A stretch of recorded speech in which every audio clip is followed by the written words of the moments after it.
Mobile व्यवहार करुवे सी शोचती के उठुंट के जना तेणु यही गोटे जो आडिक्शन बढ़ी ये आडिक्शन संपूर्ण खराब को कहूनी आडिक्शन माध्यम बहुत नॉलेज ज्ञान बढ़ी किंतु तार जो को प्रभाव समाज उपर पड़ुची विशेष करी स्वास्थ्य उपर पड़ुची से आमको सचेतन हेबा दरकार।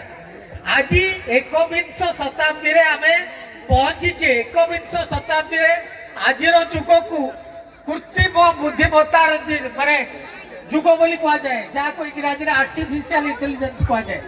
आज आउ कष्ट करी शिक्षक माने इंग्लिश रू ओडिया ट्रांसलेशन करने को पड़ुनी बा ओडिया रू इंग्लिश ट्रांसलेशन करिया पड़ुनी।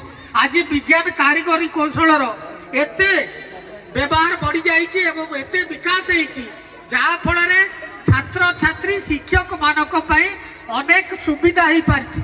आगुर केबे चिंता करनथले स्कूल रे स्कूल नोटिफिकेशन को आमे ब्लैक बोर्ड जाइकी बा स्कूल बाहर ऑफिस बाहर देखिया पड़तला। एबे व्हाट्सएप ग्रुप रे छात्र छात्री पेरेंट्स मान को सब कथा जणे दिया जाई पड़छ। तेणु आपण को जेते सहज होइछि टेक्नोलॉजी बा कारीगर कौशल सेते ताकू को भली भाबरे भल भाबरे व्यवहार करा जिवो सेटा को भी हमको देखिबा दरकार।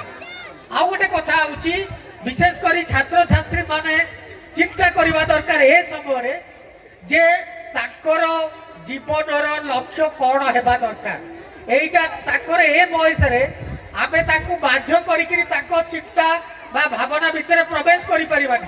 सेथरे हमर स्टाफ हमरे जो माने शिक्षक बुद्धिजीवी और जो माने पेरेंट्स अछंती सेमानकर बड़ दायित्व जे आपणकर पिला को जो सार माने आगु कहउतले को भली से माने भविष्य गढ़ीबे पिला मानकर